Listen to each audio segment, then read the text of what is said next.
السلام علیکم ورحمۃ اللہ وبرکاتہ۔ کیا حال ہے آپ لوگوں کا؟ الحمد للہ، نحمدہ ونصلی علی رسولہ الکریم، اما بعد، فاعوذ باللہ من الشیطان الرجیم، بسم اللہ الرحمن الرحیم، رب اشرح لی صدری ویسر لی امری واحلل عقدۃ من لسانی یفقہوا قولی۔ اللہ سبحانہ وتعالی جس پر سلام بھیجے اس کی خوش قسمتی کا کیا کہنا، پھر اس کے لیے کسی قسم کا کوئی غم، خوف اور پریشانی باقی نہیں رہتی۔ سلام علی ابراہیم، اسی لیے ہم درود شریف میں ہمیشہ آپ کا ذکر بھی کرتے ہیں، اللہم صلی علی محمد وعلی آل محمد کما صلیت علی ابراہیم۔ یہ جو صلیتا ہے اس میں صلاۃ اور سلام آتا ہے، علی ابراہیم وعلی آل ابراہیم انک حمید مجید۔ اللہم بارک علی محمد وعلی آل محمد کما بارکت علی ابراہیم وعلی آل ابراہیم انک حمید مجید۔ تو اللہ سبحانہ وتعالیٰ کی صفت المجید ہے، اور اللہ سبحانہ وتعالیٰ نے اپنی خاص رحمت کے ساتھ حضرت ابراہیم اور اہل و عیال اور ان کی آل کو برکتیں عطا فرمائیں۔ تو ہم نبی صلی اللہ علیہ وسلم اور آپ کی آل اور آپ کی ازواج اور آپ کے اہل بیت سب کے لیے اسی برکت کی دعا کرتے ہیں۔ یہ دعائیں کس کے حصے میں آتی ہیں؟ صرف ایک جملے میں جواب دیجئے، یہ دعائیں کس کے حصے میں آتی ہیں؟ محسنین کے لیے ہوتی ہیں۔ محسن کون ہوتا ہے؟ دوسرے کو حق سے بڑھ کے دینے والا۔ ایسا انسان کب کر سکتا ہے؟ حق سے بڑھ کر دینا گویا اپنے حق کی قربانی کرنا ہے۔ تو یہ سلام اور یہ رحمتیں اور یہ برکتیں اور یہ خیر و بھلائی عام ہے اس کے لیے جو قربانی کی سطح پر جیے، جو ہر وقت صرف حقوق مانگتا نہ رہے کہ یہ میرا حق ہے اور یہ میرا حق ہے، بلکہ حق دینے والا بنے۔ اور خاص طور پر جس انسان کو حق نہ مل رہا ہو وہ اگر حق دینے والا بن جائے، یعنی ایک تو یہ ہے کہ آپ کو کچھ مل رہا ہے تو آپ بھی دے رہے ہیں، آپ کو حق مل رہا ہے آپ بھی حق دے رہے ہیں، تو یہ احسان کا درجہ نہیں ہے، یہ تو بدلے کا ہے، عدل ہے۔ احسان کا درجہ یہ ہے کہ کوئی آپ کا حق نہیں دیتا، کوئی آپ سے اچھا سلوک نہیں کرتا، لیکن آپ پھر بھی اس کے لیے اچھا ہی سوچتے ہیں، اس کے لیے خیر خواہ ہوتے ہیں۔ کوئی آپ کی قدر نہیں بھی کرتا، کوئی آپ کو ایکنالج نہیں بھی کرتا، کوئی آپ کو اپریشیٹ نہیں بھی کرتا، کوئی آپ کی تعریف نہیں بھی کرتا، پھر بھی آپ کام کیے چلے جاتے ہیں۔ تو یہ سب کچھ کیا ہے؟ دراصل قربانی، احسان۔ تو جو ایسا کرتا ہے اس کی قدردانی کون کرتا ہے؟ قربانی کرنے والے کی قدردانی اللہ سبحانہ وتعالیٰ فرماتے ہیں، اور اللہ کی طرف سے ایسے لوگوں پر سلامتی اور برکتیں اور رحمتیں نازل ہوتی ہیں۔ تو جس پر اللہ کی طرف سے رحمتیں نازل ہوں پھر اس کو کسی بھی چیز کی کمی نہیں ہوتی، نہ دنیا میں نہ آخرت میں۔ تو اس لیے ہماری ساری توجہ اس بات پر ہونی چاہیے کہ ہم کیا کر سکتے ہیں، ہم کسی کو کیا دے سکتے ہیں، ہم اللہ کے دین کے لیے کیا کر سکتے ہیں۔ اتفاق سے آج صبح کی جو میری تلاوت اس میں لن تنالوا البر حتی تنفقوا مما تحبون کی آیات تھی، اور اتفاق سے میرا بیٹا بھی ساتھ لیٹا ہوا تھا، تو میں تلاوت شروع کی تو کہتا کہ آپ مجھے ساتھ ساتھ ترجمہ بھی بتاتی جائیں۔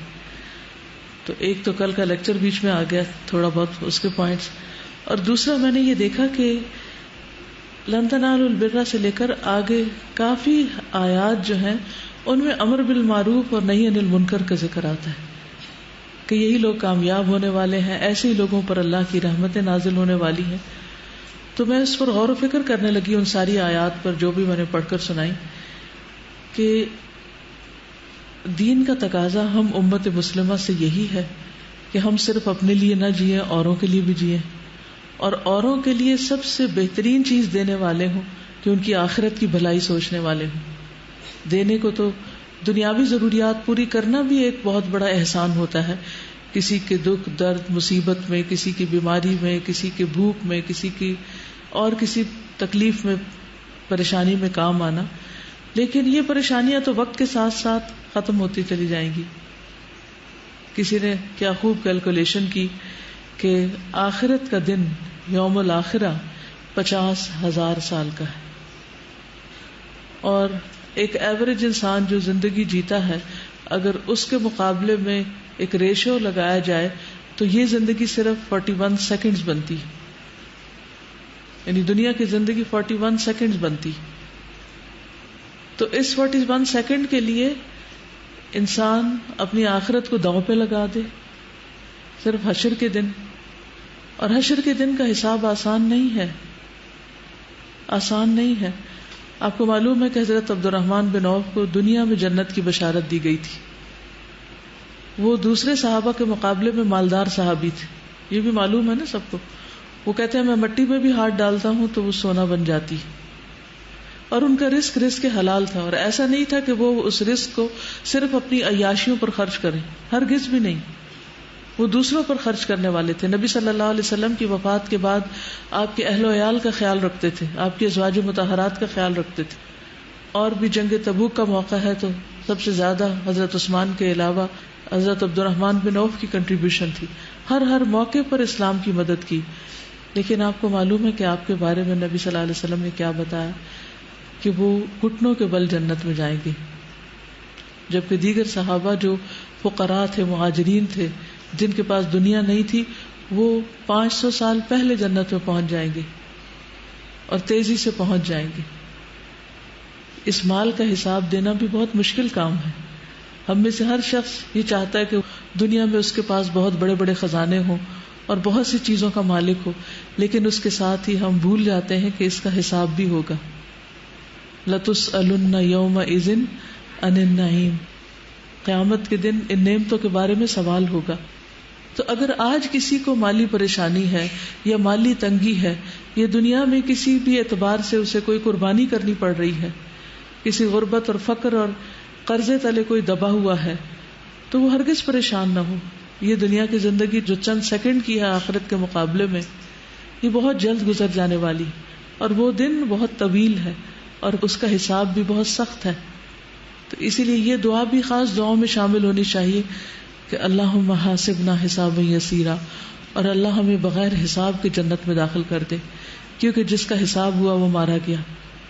تو اس لیے بعض اوقات ہم کسی نہ کسی طرح اللہ تعالیٰ سے ناراض رہتے ہیں یا شکوہ کرتے رہتے ہیں، یا اپنی کسی کمی کی وجہ سے پریشان رہتے ہیں، اور اللہ کے دین کی خدمت اس طرح نہیں کرتے جیسے کرنے کا حق ہے. تو یاد رکھیے کہ دین سیکھنا اور سکھانا جو ہے یہ محض انفارمیشن کلیکٹ کرنا نہیں ہے.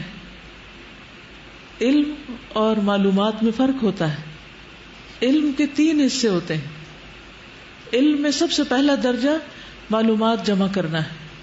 جیسے آپ لوگ معلومات جمع کر رہے ہیں، کبھی قربانی پہ لیکچر ہے، اور کبھی ذی الحج کے عشرہ پر لیکچر ہے، اور کبھی کسی اور موضوع پر ہے. یہ ہے انفارمیشن جو آپ کو پاس آن کر دی جاتی ہے کہ یہ لے لیں، یہ کچھ کرنا ہے. اس کے بعد اگلا درجہ یہ ہوتا ہے کہ میرے لیے بھی اور آپ کے لیے بھی کہ اس علم کا امپیکٹ میری ذات پر کیا ہوا، آپ سب کی ذات پر کیا ہوا. کیا یہ جان لینے کے بعد کہ یہ پہلے 10 دن ذی الحج کے بہت قیمتی ہیں، ہماری نیکی کے کاموں میں کوئی تیزی آئی؟ ہم عام دنوں کے مقابلے میں کوئی ایسا عمل کرنے لگے کہ جو ہم عام دنوں میں نہیں کرتے تھے، کیونکہ ان دنوں کا عمل اللہ تعالیٰ کو بہت زیادہ محبوب ہے. اور کرنے کے کاموں میں جو کام بتائے گئے، کیا ان میں سے کچھ ہم نے اپنے عمل میں شامل کیے؟ اگر اس کا کوئی امپیکٹ ہم پر نہیں ہوا تو گویا ہم نے صرف معلومات حاصل کی، ہم نے علم حاصل نہیں کیا. اور وہ جو جزا ہے، اور وہ جو ثواب، اور وہ جو درجات کی بلندی ہے علم حاصل کرنے کے ساتھ جس کا تعلق ہے، وہ علم کے ساتھ ہے، معلومات کے ساتھ نہیں ہے کہ آپ نے بہت سی معلومات اکٹھی کر لی. دیکھا یہ جائے گا کہ آپ نے ان پر عمل کتنا کیا ہے. کیا عام دنوں کے مقابلے میں ان دنوں میں آپ کی تسبیحات زیادہ ہوئیں؟ کیا مزید تسبیحات آپ کے ذکر میں شامل ہوئی؟ کیا ان چیزوں کی پابندی آپ نے شروع کی جن کا ہمیں معلوم ہوا کہ کرنی چاہیے ان دنوں کے اس اعتبار سے اور نسبت سے؟ خصوصاً جو نبی صلی اللہ علیہ وسلم کا فرمان ہے کہ ان دنوں میں کثرت کے ساتھ تحلیل اور تکبیر اور تحمید کہو، یعنی اللہ سبحانہ تعالیٰ کی تعریف کرو اور تکبیر کہو. کیا ہم نے ان دنوں میں واقعی اس خاص ذکر کو اپنایا؟ اگر اپنایا، یعنی آپ میں دو طرح کے لوگ ہوں گے، ایک وہ جنہوں نے ان چیزوں کو سیریسلی لیا، کیونکہ دین ایک سیریس چیز ہے. وما ہوا بالہزل، یہ کھیل کود کی چیز نہیں ہے کہ ہم روز معلومات میں اضافہ کرتے چلے جائیں. تو اگر ان چیزوں کو ہم اپنے عمل میں لے آئے تو الحمدللہ، اللہ کا شکر ہے، اللہ نے ہمیں علم عطا کیا، علم کی بلیسنگ دی. اور علم کا تیسرا درجہ ہے کہ اپنی معلومات اور اپنے عمل سے دوسرے لوگوں پر امپیکٹ ڈالنا، دوسرے لوگوں کو انفلوئنس کرنا. اب اس درجے پر اگر آپ دیکھیں اپنے آپ کو، تو کیا آپ کے عمل سے، آپ کے علم سے، آپ کے طریقے سے، کیا آپ کے گھر والوں پر، آپ کے دوستوں پر، آپ کے ماحول پر کوئی اثر پڑا؟ کیا ان کے اندر بھی یہ چیز آئی؟ کیونکہ میں نے آج کی آیات کی تلاوت اور غور و فکر جو کیا صبح کے وقت، اس سے مجھے تو یہ نظر آیا کہ جب تک میں امر بالمعروف اور نہی عن المنکر نہیں کرتی تو کامیابی مشکل ہے. یعنی یہ علم اور یہ معلومات اور یہ عمل صرف میری اپنی ذات کے لیے نہیں ہے، بلکہ میرے اپنے پیاروں کے لیے بھی ہے، میرے گھر والوں کے لیے بھی ہے، میرے ساتھیوں کے لیے بھی ہے، میرے آس پاس کے لوگوں کے لیے بھی ہے. اور اس امر بالمعروف اور نہی عن المنکر میں اثر جب ہی ہوگا جب میں خود عمل کروں گی. اگر میں عمل نہیں کرتی تو میں کسی کو یہ کہنے کا حق نہیں رکھتی کہ تم بھی یہ تسبیح پڑھو.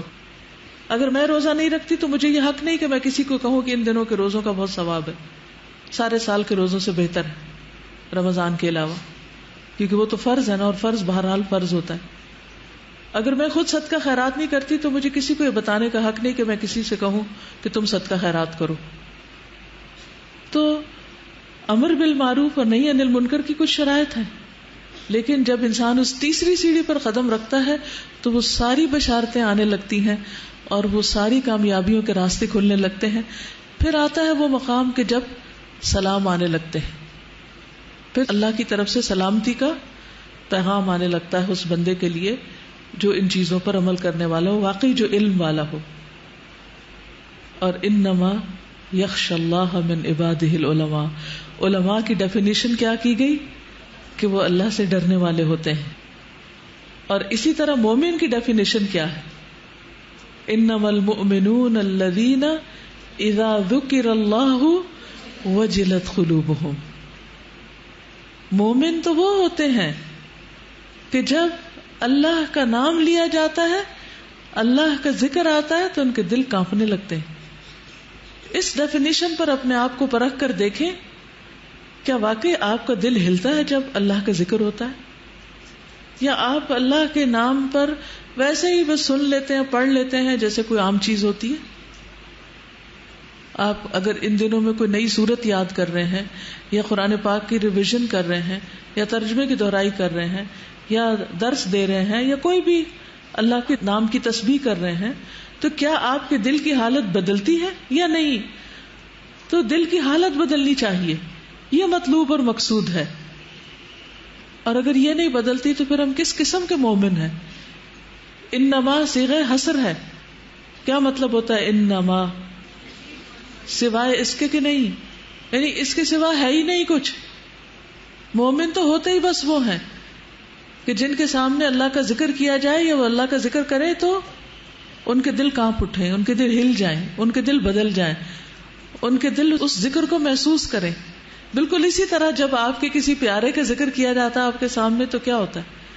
کسی بھی محبوب شخصیت کا نام آپ کے سامنے آئے، اس کی تصویر دیکھیں یا اس کی آواز سنیں یا اس کا کچھ بھی، تو آپ کا دل کا کیا حال ہوتا ہے؟ کیا کرتے ہیں آپ؟ ہارٹ بیٹ فاسٹ ہو جاتی ہے. یہ جو ہارٹ بیٹ فاسٹ ہونا ہے نا، یہی وجلت قلوبہم ہے کہ اللہ کا نام آتے ہی ہارٹ بیٹ فاسٹ ہو جائے. اور جس کی سارے دن میں ایک دفعہ بھی نہ ہو تو اس کا دل تو پھر مردہ ہی ہے نا، مردہ کا دل نہیں بچتا، اس کی ہارٹ بیٹ فاسٹ نہیں ہوتی. اس لیے قربانی کے اس موسم کو اور قربانی کے ان دنوں کو اور قربانی کے اس ریچول کو صرف ریچول نہ سمجھیں، انہیں عام دن نہ سمجھیں. ایک ایک لمحہ گزرتا چلا جا رہا ہے اور ایسی حسرت آتی کہ یا رب کیا کیا ہے، ابھی تو اور بہت کچھ کرنا چاہیے تھا. تو ادھر ادھر کی فضول باتیں، لغویات اور غیر ضروری چیز چھوڑ کر عبادت کے لیے، ذکر کے لیے سنجیدگی اختیار کریں.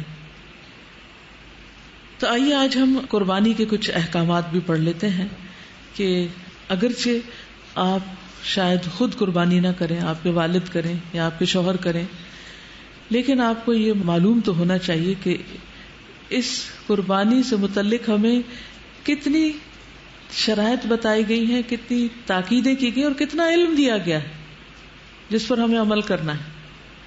یعنی ایسا نہیں کہ قربانی کا لفظ ہے اور آپ کہیں کہ میں تو روز گھر میں قربانی دیتی ہوں کہ مجھے بہت کچھ سننا پڑتا ہے اور میں چپ رہتی ہوں تو یہ میری قربانی ہے، تو میں ان دنوں میں یہی قربانی کر رہی ہوں. یہ تو قربانی نہیں ہے، اس قربانی کی بات نہیں ہو رہی. یہاں بکرے اور گائے اور اونٹ کی قربانی کی بات ہو رہی، مرغی کی بھی نہیں ہو رہی، چڑیا کی بھی نہیں ہو رہی. تو اس لیے جس قربانی کی بات ہو رہی ہے اس سے متعلق آپ کا دین آپ کو کیا بتاتا ہے پتا ہونا چاہیے، تاکہ آپ لوگوں کے لیے گواہ بن جائیں، لوگوں کو بتانے والے بن جائیں کہ وہ کیا کریں اور کیا نہ کریں. یہ کس میں آئے گا؟ امر بالمعروف اور نہی عن المنکر. یہ نہیں کر سکتے آپ جب تک کہ آپ کو علم نہ ہو. ٹھیک ہے؟ تو سب سے پہلی بات تو یہ ہے کہ قربانی کرنے والا بال اور ناخن نہ کاٹے. یعنی اگر قربانی کا ارادہ ہو تو ذو الحج کا عشرہ شروع ہوتے ہی اپنے بالوں اور ناخنوں کو نہ کاٹا جائے. نبی صلی اللہ علیہ وسلم نے فرمایا جب ماہ ذی الحجہ شروع ہو جائے اور تم میں سے کسی کا قربانی کرنے کا ارادہ ہو، اور آپ نے عشرہ کا نام لیا، اذا دخلت العشر، تو وہ اپنے بالوں اور جلد میں سے کچھ نہ لے. بالوں اور جلد میں سے، جلد کا کیا مطلب ہے؟ سکن. یعنی بعض اوقات ناخنوں کے ساتھ کیا ہوتا ہے، وہ چھوٹی چھوٹی جلد اکھڑ جاتی ہے نا، ہوتی، یا ڈیڈ سکن آپ کے جسم پر آ جاتی، تو لوگ مختلف طریقے سے ڈیڈ سکن اتارتے ہیں. تو ان 10 دنوں میں نہ سکن میں سے کچھ لے اور نہ بالوں میں سے. فلا یمس من شعرہ ولا بشرہ شیئا، دونوں چیزیں منع ہے. صحیح مسلم کی روایت ہے. پھر اسی طرح قربانی کا اجر چاہنے والا بھی بال اور ناخن نہ کاٹے. یعنی اگر ایک شخص قربانی نہیں کر سکتا تو وہ قربانی والوں کے ساتھ اجر میں کیسے شریک ہو، وہ قربانی کے دنوں میں کیا کاٹے، اس کے بارے میں آتا ہے. سنن نبی داؤد کی روایت ہے، عبداللہ ابن عمرو ابن العاص بیان کرتے ہیں کہ نبی صلی اللہ علیہ وسلم نے فرمایا مجھے اضحیٰ کے دن عید منانے کا حکم دیا گیا ہے، جسے کہ اللہ عز و جل نے اس امت کے لیے خاص کیا ہے، اس امت کے لیے خاص کیا ہے. ایک آدمی نے کہا فرمائیے کہ اگر مجھے دودھ کے جانور کے سوا کوئی جانور نہ ملے، یعنی ایک میرے گھر میں گائے بندھی ہوئی ہے جس سے میں دودھ لیتا ہوں، اس کو بیچتا ہوں، میرا روزگار ہے، یا بچوں کو پلاتا ہوں، اور وہی ہے تو کیا میں اب اس کو ہی ذبح کر لوں؟ یا بکری ہے اور وہ دودھ دیتی ہے تو اب کیا کروں؟ یعنی آپ کے گھروں میں تو ایسا نہیں ہے، لیکن جن کے پاس اور وہ صرف ایک ہی ہو اور اسی پہ ان کا گزارا چل رہا ہو تو اس کے لیے تو بڑا امتحان ہے نا، کیا وہ بکری ذبح کر دے کہ نہ کرے؟ آپ نے فرمایا نہیں، وہ یہ بکری نہ ذبح کرے، دودھ والی بکری نہ ذبح کرے، بلکہ اپنے بال کاٹ لو. اب قربانی کا دن آ گیا تو کیا کرو؟ بکرا نہیں کاٹ سکتے، کیا کرو؟ بال کاٹ لو، ناخن کاٹ لو، مونچھیں تراش لو، زیر ناک کی یعنی انڈر آرمز اور انڈر لیگز کی صفائی کر لو. اللہ کے ہاں تمہاری یہی کامل قربانی ہوگی، کیونکہ یہ سنت ابراہیمی میں سے ہے، یعنی ختنہ کرنا اور مونچھیں تراشنا اور داڑھی کے بال بڑھانا اور باقی جسم کی صفائی کرنا. تو اس لیے عید کے دن انسان کو صاف ستھرا ہونا چاہیے. یہ نہیں 10 دن بھی نہیں کاٹے اور اس دن بھی اسمیل لے کے پھرتے رہیں، پھر یہ نہیں ہونا چاہیے. اپنے آپ کو صاف ستھرا کریں اور اس نیت کے ساتھ اب کریں گے. ٹھیک ہے؟ یعنی اگر ذرا سی بھی سستی آنے لگے تو اس سستی کو دور کر لیں گے کہ مجھے قربانی والوں کے ساتھ شامل ہونا ہے. ان کا سوال یہ تھا کہ کیا ہم اپنے بال وغیرہ اور ناخن وغیرہ عید پڑھنے کے بعد کاٹیں یا اس سے پہلے؟ تو چونکہ قربانی کا حکم نماز پڑھنے کے بعد ہے، اس لیے یہ بال وغیرہ اور ناخن وغیرہ بھی اس کے بعد ہی آپ کاٹیں. نبی صلی اللہ علیہ وسلم نے فرمایا مجھے عید الاضحیٰ کے دن قربانی کا حکم دیا گیا ہے اور اللہ نے اس دن کو اس امت کے لیے عید کا دن قرار دیا ہے. ایک آدمی کہنے لگا یہ بتائیے اگر مجھے کوئی جانور نہ ملے سوائے اپنے بیٹے کے جانور کے، یعنی اس نے بکری پالی میری اپنی نہیں، تو کیا میں اسی کی قربانی دے دوں؟ کیونکہ بیٹے کا مال باپ کا مال ہوتا ہے. ایک حدیث میں آتا ہے انت و مالک لابیک، تم اور تمہارا مال اپنے باپ کے ہو، یعنی باپ بیٹے کے مال میں سے اگر کچھ لیتا ہے تو چور شمار نہیں ہوگا. نبی صلی اللہ علیہ وسلم نے فرمایا کہ نہیں، بلکہ تم اپنے ناخن تراشو، بال کاٹو، مونچھیں برابر کرو، زیر ناف بال صاف کرو. اللہ کے ہاں یہی کام تمہاری طرف سے مکمل قربانی تصور ہوں گے. یہ سب کام تمہارے لیے مکمل قربانی تصور ہوں گے. ٹھیک ہے، یہ تو ہو گیا ایک کرنے کا کام. لسٹ بنا رہے ہیں آپ؟ اوکے، تاکہ بھول نہ جائیں. اور دوسروں کو بھی بتانا ہے، دوسروں کو بھی اس میں شریک کرنا ہے. قربانی کے دن روزہ رکھنے کی ممانعت ہے اگرچہ نظر مانی ہوئی ہو. مثلا اگر کسی نے یہ نظر مانی ہو کہ میں ہر مہینے کی 10 تاریخ کو روزہ رکھوں گی اور 10 تاریخ کو تو عید آ گئی، تو ابھی روزہ نہیں رکھ سکتے چاہے نظر مانی ہو. تو عید کے دن روزہ نہیں. عبداللہ ابن عمر رضی اللہ تعالی عنہما سے روایت ہے، ان سے ایک ایسے شخص کے بارے میں پوچھا گیا جس نے نظر مانی ہو کہ کچھ مخصوص دنوں میں روزے رکھے گا، پھر اتفاق سے انہی دنوں میں بقرہ عید یا عید کے دن پڑ گئے. عبداللہ ابن عمر نے کہا کہ تمہارے لیے رسول اللہ صلی اللہ علیہ وسلم کی زندگی بہترین نمونہ ہے. آپ بقرہ عید کے دن اور عید کے دن روزہ نہیں رکھتے تھے اور نہ ان دنوں میں روزے کو جائز سمجھتے تھے. ٹھیک ہے، ان دنوں میں روزہ کوئی رکھے بھی تو اس کا روزہ نہیں ہوتا. یہ کھانے پینے کے دن ہے. اصل میں دین کیا ہے؟ اطاعت کا نام ہے. جب کہا جائے کھانا پینا چھوڑ دو تو چھوڑ دے، اور جب کہا جائے کھانا پینا بند نہیں کرو تو اس وقت بند نہیں کرے، روزہ نہیں رکھے. ابو عبید بن اظہر کے غلام نے بیان کیا کہ میں عید کے دن عمر بن خطاب کے ساتھ حاضر تھا. انہوں نے بیان کیا کہ ان دنوں میں رسول اللہ صلی اللہ علیہ وسلم نے روزہ رکھنے سے منع فرمایا تھا. ایک تو روزہ افطار کرنے کا دن ہے اور دوسرا وہ دن جس میں تم اپنی قربانی کا گوشت کھاتے ہو. دونوں عیدوں میں فرق یہ ہے کہ عید الاضحیٰ کے دن نماز کے بعد کچھ کھاتے ہیں، اس سے پہلے نہیں، اور عید الفطر کے دن نماز سے پہلے کھا کر جاتے ہیں. پھر آ جاتا ہے قربانی کا جانور. فضیلت کے اعتبار سے جانوروں کے درجے. افضل قربانی کے بارے میں مختلف آراء ہے کہ سب سے افضل قربانی کون سی. جمہور کے نزدیک یعنی میجورٹی کے نزدیک سب سے افضل اونٹ، پھر گائے، پھر مینڈھا، پھر بکری، کیونکہ جس جانور میں سب سے زیادہ فقراء اور مساکین کا فائدہ ہے یقیناً وہی زیادہ بہتر اور افضل ہے. اور اس حدیث سے بھی یہی پتہ چلتا ہے کہ اونٹ کی قربانی سب سے افضل قربانی ہے. رسول اللہ صلی اللہ علیہ وسلم نے فرمایا جب جمعے کا دن ہوتا ہے تو مسجد کے دروازوں میں سے ہر دروازے پر فرشتے ہوتے ہیں جو آنے والوں کی ترتیب کے مطابق نام لکھتے ہیں، اور جب امام ممبر پر بیٹھ جاتا ہے تو ناموں والے صحیفے لپیٹ دیے جاتے ہیں، رجسٹر بند کر دیے جاتے ہیں، اور فرشتے بھی آ کر خطبہ سننے لگتے ہیں. اور گرمی میں پہلے آنے والے کی مثال اس انسان جیسی ہے جو اونٹ قربان کرتا ہے. یعنی سب سے پہلے جو آتا ہے گرمی کے موسم میں اور کافی دیر اس کو خطبے کا انتظار کرنا پڑتا ہے مسجد میں، تو اس کا اجر اونٹ قربان کرنے والے کی طرح ہے. پھر جو آتا ہے اس کا اجر گائے قربان کرنے والے کی طرح، پھر مینڈھا قربان کرنے والے کی طرح، اور پھر جو آیا وہ تقرب کے لیے مرغی پیش کرتا ہے، پھر جو آیا گویا وہ تقرب کے لیے انڈا پیش کرتا ہے. تو یہ ترتیب بتا دی گئی کہ سب سے زیادہ پھر اجر کس کا ہے؟ اونٹ کا. انشاءاللہ اس سال بھی الہدا میں اونٹ کی قربانی ہوگی، اور ایک حصہ 14,500 کا ہے، اور عید کے دوسرے دن ہوگی یہ قربانی.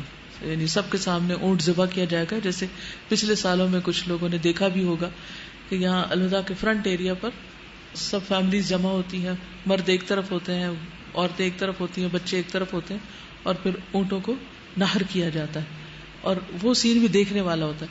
مثلا اگر ہم گھر میں نہیں قربانی کر سکتے، نہ گائے کی، نہ بکرے کی، نہ کسی اور کی، تو جہاں ہو رہی ہو وہاں ہی جا کر شریک ہو جائے. اور اس کے بعد یہ ہے کہ سب مل کے یہاں پر کھانا وانا کھاتے ہیں. تو ہو سکے تو آپ اپنی فیملی کے ساتھ چکر لگا سکتے ہیں، کیونکہ رشتہ داروں کو بھی ملتے جلتے رہتے ہیں، لیکن دین کے دوستوں کو عید کے دن یا خوشیوں کے دن ہم عام طور پر بھول جاتے ہیں. تو اگر گھر والے موافقت کریں، لڑ جھگڑ کے نہیں، لیکن اگر گھر والے موافقت کریں اور ساتھ آنے پہ تیار ہوں، تو ان کو یہ سنتیں بھی تازہ ہوتی نظر آئیں گی. کیونکہ عموماً ہمارے ہاں پاکستان میں اونٹ کی قربانی کا رواج نہیں ہے. قربانی کے جانور کی صفات، کیسا جانور ڈھونڈا جائے؟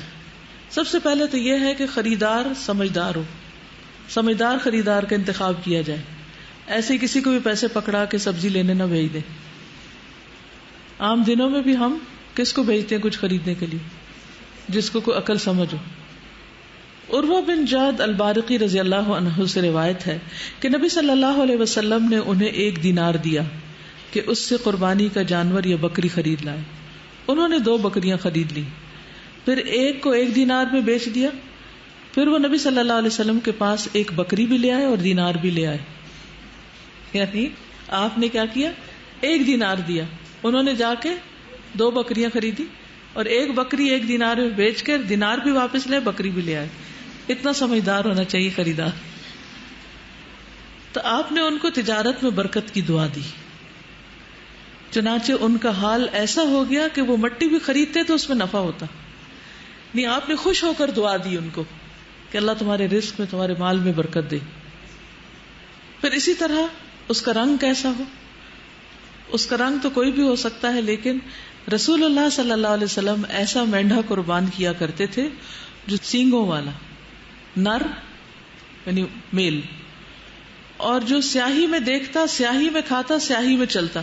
سیاہی میں دیکھتا یعنی اس کی آنکھوں کے آس پاس کا حصہ کالا، سیاہی میں کھاتا یعنی اس کے منہ کا اگلا حصہ کالا، اور سیاہی میں چلتا یعنی اس کی پنڈلیاں کالی. تو ایسا بکرا یعنی قریب ترین مشابہت ہے. اگر ایسا مل جائے تو بہت اچھا ہے. دیکھیے جیسے یہ ہے حضرت عبداللہ بن عمر والا طریقہ، فرض نہیں، کوئی واجب نہیں، کچھ ایسی سنت موقدہ نہیں کہ آپ کو ضرور ایسا بکرا ڈھونڈ کے لانا ہے. لیکن ایک سنت ہے جو حضرت عبداللہ بن عمر کی ہوتی تھی.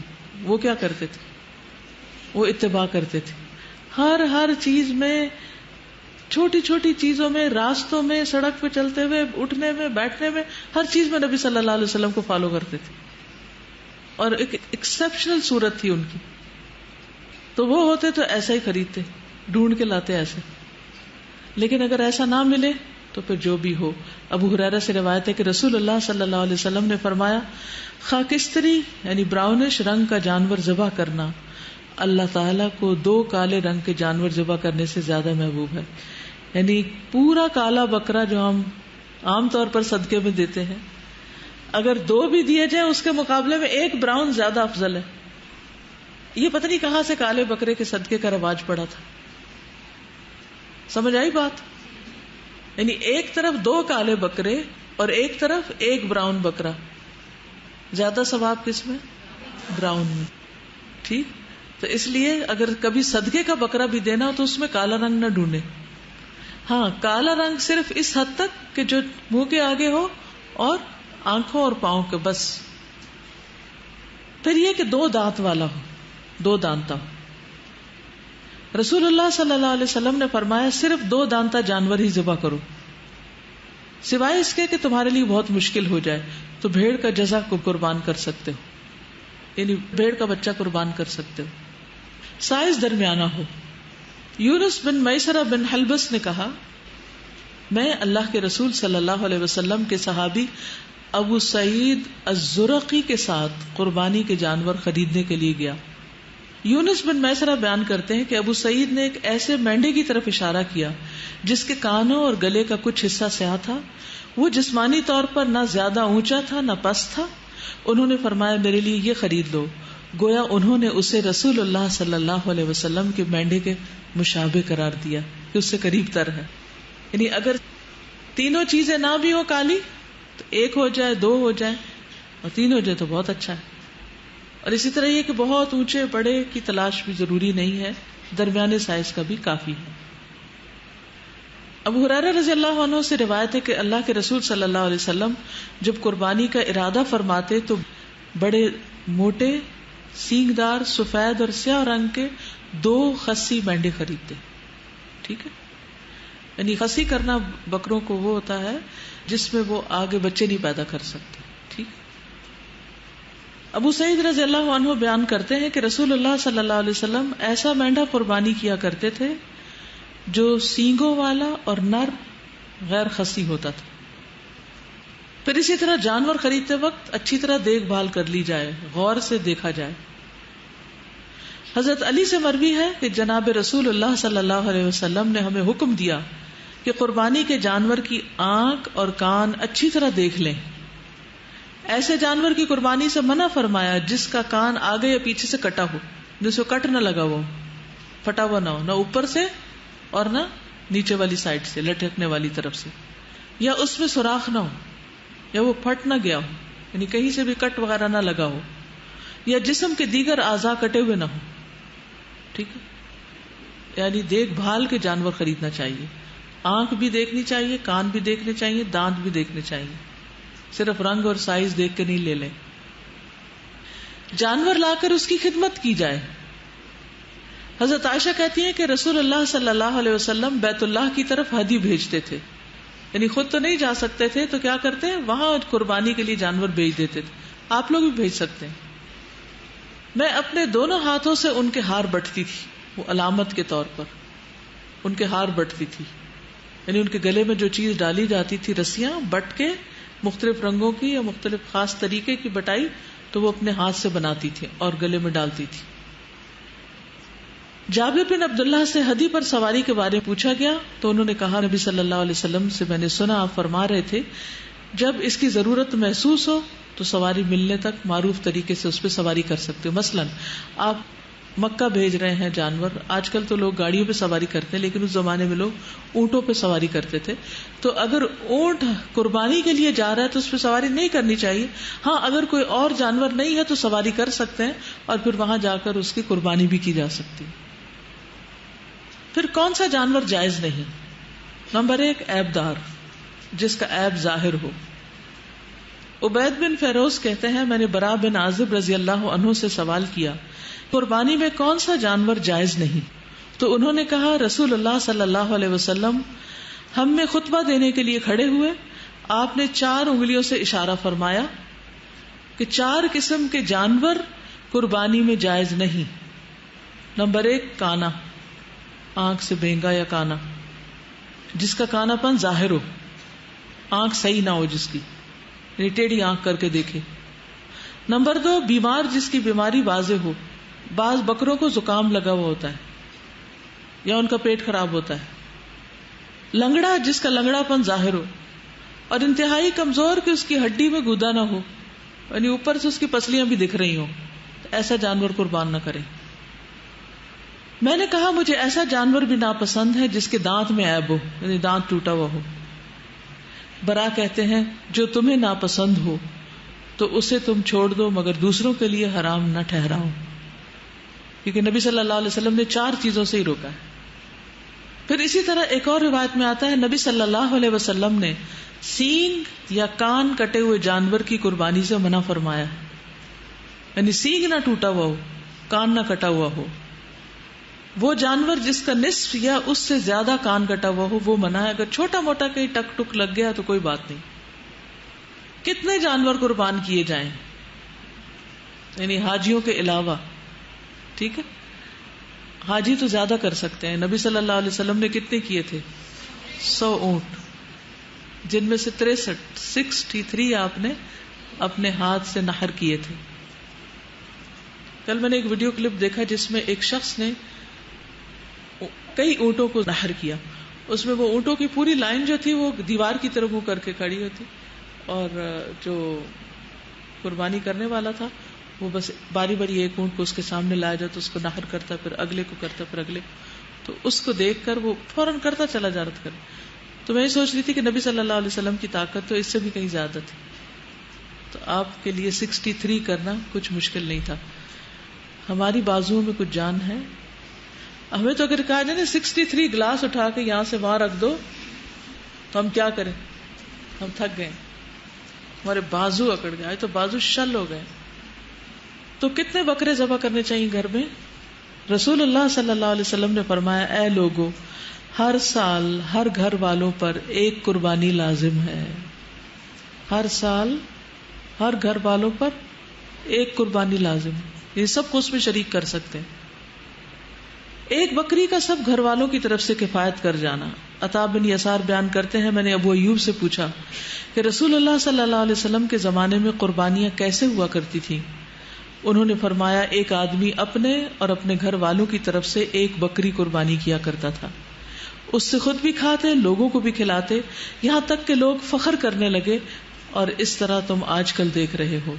اور آج کل بھی لوگ قربانی کے جانوروں پر فخر کرتے ہیں، ہم اتنے کر رہے ہیں، اور پھر ان کو لا کے مینڈوں اور دمبوں کے اوپر عید مبارک لکھتے ہیں، اور ان کو مہندی لگاتے ہیں، اور ان کو پھولوں کے ہار پہناتے ہیں، ان کی تصویر اتار کے فیس بک پہ ڈالتے ہیں. انا للہ و انا الیہ راجعون. یہ کہہ رہی تھی کہ ایک ٹاک شو ہو رہا تھا ریسنٹلی، اس میں ڈیزائنرز نے قربانی کے جانوروں کے دوپٹے بنائے ہیں جن کی قیمت 25,000 اور اس سے شروع ہو رہی ہے. اس سے ایک اور بکرا آ سکتا. اور اب بھی تھر میں، سندھ کے اندرونی علاقوں میں، کئی گاؤں دیہاتوں میں لوگ سارا سال گوشت نہیں کھا سکتے. تو اگر آپ کے پاس ایک اور بکرے کے پیسے تو ان کے لیے کچھ بھیج دیجیے. وہ کہہ رہی ہے کہ کچھ لوگ ان کو چاندی کا زیور بھی پہناتے ہیں، تو پھر بعد میں کیا کرتے ہیں؟ اگلے سال کے لیے رکھ لیتے ہیں، یا پھر وہ بھی ساتھ دے دیتے، شو آف کرنے کے لیے کہ وہ بچتا بھی ہوگا ساتھ، سامری کے بچڑے کی طرح. ان کا بس چلے تو سونے کا بچڑا بنا دیں. بنی اسرائیل سے کہیں پیچھے رہیں گے. صحابہ کی سنت بھی یہی تھی. عبداللہ ابن ہشام، جنہوں نے صحابہ کا زمانہ پایا، یعنی تابعی تھے، وہ اپنے تمام گھر والوں کی طرف سے ایک ہی بکری قربانی کیا کرتے تھے. ابو بکر اور عمر رضی اللہ تعالیٰ عنہ کے بارے میں مروی ہے کہ وہ دونوں اپنے گھر والوں کی طرف سے قربانی نہیں کرتے تھے، اس ڈر سے کہ کہیں اسے واجب نہ سمجھ لیا جائے. یعنی ایک میں ہی سب کو شریک کرتے تھے، الگ الگ نہیں کہ یہ امی کی، ابا کی، یہ فلاں کی، فلاں کی. ایسا نہیں کرتے تھے کہ کہیں ایسا نہ ہو کہ ان کے طرز عمل کو دیکھ کر اور لوگ بھی یہ شروع کر دیں. یعنی اتنا سمپل بنایا گیا ہے اس کو تاکہ لوگوں کے لیے مشکل نہ ہو. ایک ہے کہ اتنا تو کرو، اور ایک ہے صحابہ کا عمل کہ اگر ہم نے اسے ذرا زیادہ کیا تو لوگوں کے لیے زندگی مشکل ہو جائے گی، کیونکہ وہ اس بات کو ناپسند کرتے تھے کہ کہیں لوگ ان کے پیچھے نہ چل پڑیں اس ایک نئے کام میں. ابو مسعود انصاری، یہ صحابی ہیں، کہتے ہیں کہ میں خوشحال ہونے کے باوجود اس ڈر سے قربانی چھوڑ دیتا ہوں کہ کہیں میرے پڑوسی یہ نہ سمجھ لیں کہ یہ مجھ پر واجب ہے. تو اب ہماری تو کوئی پیروی کرنے والا نہیں ہے، اس لیے. ابو سریحہ نے فرمایا، میرے گھر والوں نے مجھے غلط کام پر مجبور کر دیا جبکہ مجھے سنت طریقہ معلوم ہے. ایک گھر والے ایک بکری یا 2 بکریاں ذبح کیا کرتے تھے. اب تو اگر ہم ایک بکری کی قربانی دیں تو ہمارے ہمسائے ہمیں بخیل کہتے ہیں کہ یہ بہت کنجوس ہے. یعنی ان کے زمانے میں یہ چیز مشہور ہو گئی تھی، جو ایک کرتا ہے اس نے تو کچھ کیا ہی نہیں. پھر ہے کسی اور کی طرف سے قربانی کرنا. کسی اور کی طرف سے قربانی کرنا، جی ہاں، کیا کی جا سکتی؟ جی ہاں. حضرت عائشہ کا بیان ہے کہ ہمارے پاس قربانی کے دن گوشت لایا گیا تو میں نے پوچھا کہ یہ کیا ہے. حضرت عائشہ کہتی ہیں کہ قربانی کا گوشت آیا. میں نے پوچھا یہ کیا ہے؟ تو لانے والے نے کہا کہ رسول اللہ صلی اللہ علیہ وسلم نے اپنی بیویوں کی طرف سے قربانی کی ہے. یعنی قربانیاں باہر کھلی جگہ پر ہوتی تھی نا، تو گوشت بنا کے آپ نے گھر بھیجا تو سب ازواج کو تقسیم ہوا.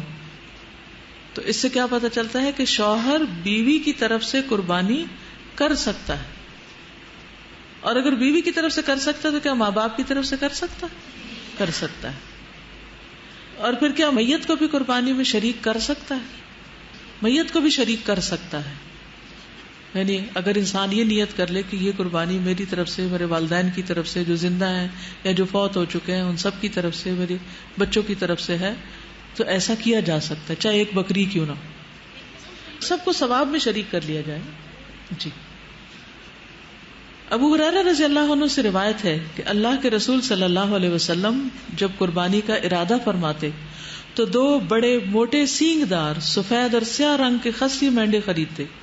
ان میں سے ایک اپنی امت کے ان افراد کی طرف سے ذبح کرتے جو اللہ کے ایک ہونے اور رسول اللہ صلی اللہ علیہ وسلم کے احکامات پہنچانے کی گواہی دیں، یعنی جو شہادتین پڑھیں. اور دوسرا اپنی طرف سے اور اپنی آل کی طرف سے ذبح کرتے تھے، یعنی اپنے گھر والوں کی طرف سے، ایک اتباع کی طرف سے اور ایک آل کی طرف سے. تو اس سے کیا پتہ چلتا ہے کہ دوسروں کو قربانی میں شریک کیا جا سکتا ہے، لیکن جو گھر والوں کی ہے وہ گھر والوں کی ہے.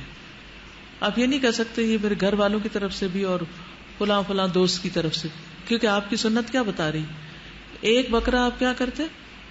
اپنی طرف سے، اپنے خاندان والوں کی طرف سے کرتے، اور دوسرا امت کی طرف سے. ایک آل اور ایک امت کی طرف سے. اور آل اور امت میں کیا فرق ہے؟ آل اور اتباع کا لفظ اگر اکٹھا آئے تو کیا مطلب ہوتا ہے؟ آل سے مراد خاندان والے اور اتباع سے مراد امت. ٹھیک ہے. اور اگر صرف آل کا لفظ آ گیا ہے، اونلی آل، تو اس میں پھر سارے شامل ہو جاتے ہیں. جو طاقت نہیں رکھتے ان کو قربانی میں شریک کرنا. ابو سعید خدری کہتے ہیں کہ رسول اللہ صلی اللہ علیہ وسلم نے ایک سینگوں والے مینڈے کی قربانی کی اور فرمایا یہ میری طرف سے ہے اور میری امت کے ان افراد کی طرف سے جو قربانی کرنے کی طاقت نہ رکھتے ہوں، جو نہیں قربانی کر سکتے. کیسی دل جوئی کی آپ نے، کیسی کیئر تھی، کیسی محبت تھی. پھر گائے اور اونٹ کے حصے کتنے ہیں؟ 2 لفظ کیوں آ رہے 7 اور 10؟ اچھا اس کا فرق بتا دیتی ہوں کہ اونٹ کے حصے 7 کب ہیں اور 10 کب ہیں. ٹھیک ہے. ابن عباس کہتے ہیں کہ ہم لوگ ایک سفر میں رسول اللہ صلی اللہ علیہ وسلم کے ہمراہ تھے. عید الاضحیٰ آ گئی، چنانچہ ہم نے 10 آدمیوں کی طرف سے ایک اونٹ اور 7 آدمیوں کی طرف سے ایک گائے مشترکہ طور پر ذبح کی. حج اور عمرے میں اونٹ کی قربانی کے 7 حصے ہیں، اس کے علاوہ 10 کیے جا سکتے ہیں. ٹھیک، یعنی حج اور عمرے کے وقت اگر آپ قربانی کریں تو پھر اونٹ اور گائے دونوں کے 7 حصے ہوں گے. ادروائز سفر میں ہو یا گھر پر ہو تو اونٹ کے 10 حصے بھی کیے جا سکتے ہیں، کیونکہ اونٹ مہنگا ہوتا ہے نا. جابر رضی اللہ عنہ سے روایت ہے کہ ہم رسول اللہ صلی اللہ علیہ وسلم کے ساتھ حج کا احرام باندھے ہوئے تلبیہ کہتے ہوئے نکلے تو رسول اللہ صلی اللہ علیہ وسلم نے ہمیں حکم دیا کہ ہم اونٹ اور گائے کی قربانیوں میں 7 آدمی شریک ہو جائیں. ٹھیک ہے. تو اب یہ مسئلہ واضح ہو گیا. قربانی کتنے دن کی جا سکتی ہے؟ پھر اختلاف ہو گیا 3 اور 4 کا. نبی صلی اللہ علیہ وسلم نے فرمایا ایام التشریق ذبح، ایام تشریق ذبح کے ایام ہیں. اور ایام تشریق کون کون سے ہیں؟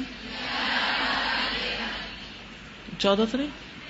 اوکے 11 12 13 یہ تو آپ الحمدللہ قرآن میں پڑھ چکے ہیں. رسول اللہ صلی اللہ علیہ وسلم نے فرمایا یوم عرفہ 9 ذی الحجہ، یوم نحر 10 ذی الحجہ اور ایام تشریق ہم اہل اسلام کے عید کے ایام ہیں. یہ کھانے اور پینے کے دن ہیں. یعنی جو حج پر ہیں لوگ وہ ذوالحج کا کہ 9ویں تاریخ کا بھی روزہ نہیں رکھیں گے. ٹھیک ہے.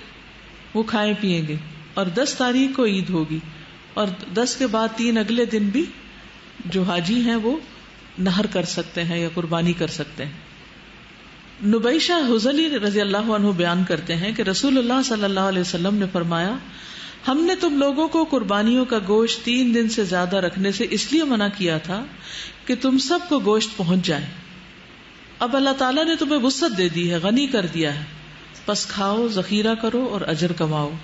خبردار یہ دن کھانے پینے اور اللہ کا ذکر کرنے کے دن ہیں. تو اس سے یہ پتہ چلتا ہے کہ قربانی کے ایام بھی اللہ کے ذکر کے ایام ہیں، ان میں بھی تکبیرات پڑھتے رہنا ہے. ٹھیک ہے. اور کھانا پینا ہے، روزہ نہیں رکھنا ہے، یہ مطلب ہے. غیر حاجی 9 تاریخ کو روزہ رکھ سکتے ہیں اور اس روزے کا ثواب کیا ہے؟ 2 سال کے گناہوں کی معافی. انشاءاللہ جمعے کے دن جبکہ عرفہ کا دن ہوگا، اس دن میں عرفہ کے دن کے بارے میں آپ کو چھوٹی سی ٹاک دوں گی کہ اس دن کی فضیلت کیا ہے اور اس دن میں کیا کیا ہوا تھا، یعنی تاریخی حیثیت تھوڑی سی اور کچھ اذکار وغیرہ. قربانی کا وقت، پہلے نماز پھر اس کے بعد قربانی. جس نے نماز سے پہلے قربانی کی اس کی قربانی نہیں. ابو بردہ کہتے ہیں ایک مرتبہ میں نے عید کی نماز نبی صلی اللہ علیہ وسلم کے ہمراہ پڑھی. پیچھے سے میری بیوی نے قربانی کا جانور پکڑ کر اسے ذبح کر لیا اور کھانا تیار کر لیا. کیونکہ عام طور پہ خواتین کو ہی ہوتا ہے نا کہ جب مرد حضرات گھر آئے تو کھانا پکا ہو. نماز سے فارغ ہو کر جب میں گھر پہنچا تو وہ کھانے کی چیز لے کر آ گئی. میں نے اس سے پوچھا یہ کہاں سے آیا؟ اس نے کہا ہم نے قربانی کا جانور ذبح کر کے آپ کے لیے کھانا تیار کر دیا تاکہ واپس آ کر آپ ناشتہ کر سکیں. میں نے اس سے کہا کہ مجھے خطرہ ہے کہ اس طرح کرنا صحیح نہ ہوگا. چنانچہ میں نبی صلی اللہ علیہ وسلم کی خدمت میں حاضر ہوا اور سارا واقعہ بتایا. آپ نے فرمایا قربانی نہیں ہوئی. جو شخص ہماری نماز سے فارغ ہونے سے قبل ہی جانور ذبح کر لے اس کی قربانی نہیں. ٹھیک ہے، اس کی قربانی نہیں. تو یہ شاید ان سے اللہ تعالیٰ نے اس لیے کروا لیا تاکہ سب کو اچھی طرح پتہ چل جائے کہ مرد حضرات کے نماز پڑھ کے واپس آنے تک جانور قربان نہیں کرنا، یعنی اس رخصت سے ناجائز فائدہ نہیں اٹھانا کہ آپ قربان کر سکتی ہیں. یعنی اس سے ایک بات یہ پتہ چلتی ہے نا کہ خواتین بھی قربانی کر سکتی. کبھی کر کے تو دیکھیں، آپ کی ہارٹ بیٹ بہت تیز ہو جائے گی، وہ جو نہیں ہو رہی نا کئی دنوں سے. قال النبی صلی اللہ علیہ وسلم من ذبح قبل الصلاۃ فلیعد. نبی صلی اللہ علیہ وسلم نے فرمایا جس نے نماز سے پہلے قربانی کر لی وہ دوبارہ قربانی کرے. عام گوشت اور قربانی کے گوشت کا فرق. نبی صلی اللہ علیہ وسلم نے فرمایا جس نے نماز سے پہلے قربانی کی تو اس کا ذبیحہ گوشت ہے، عام گوشت ہے جو کسی بھی دن آپ کرتے ہیں، جسے وہ گھر والوں کے لیے لایا ہے. قربانی سے اس کا کوئی بھی تعلق نہیں. ٹھیک ہے. السلام علیکم. استاد ایک کوشچن پوچھنا تھا کہ قربانی کرنی ہے تو پھر قربانی کرنے کے بعد چیزیں کاٹیں گے، مطلب نیز اور بال جو کاٹیں وہ پھر قربانی کریں؟ بہتر یہی ہے، ورنہ عید کے بعد کر سکتے ہیں، نماز کے بعد. نماز کے بعد کر سکتے ہیں. بھینس کی قربانی اس کا ذکر نہیں آیا. جی نہیں، یعنی کہ الگ الگ حصے ہو سکتے ہیں اس میں. ایک گائے کے اندر 7 حصے ہیں، مثلا ہر ایک اپنا اپنا کما رہا ہے تو اس طرح بھی کیا جا سکتا. لیکن اگر جیسے بچے چھوٹے ہیں تو ایک قربانی سب کی طرف سے، سب کا اجر اس میں ہوگا. جیسے ایک چھوٹا فیملی یونٹ ہوتا ہے، یعنی ایک سب کی طرف سے ہو جائے گی. اوکے. سبحانک اللہم و بحمدک اشہد ان لا الہ الا انت استغفرک و اتوب الیک. السلام علیکم و رحمۃ اللہ وبرکاتہ.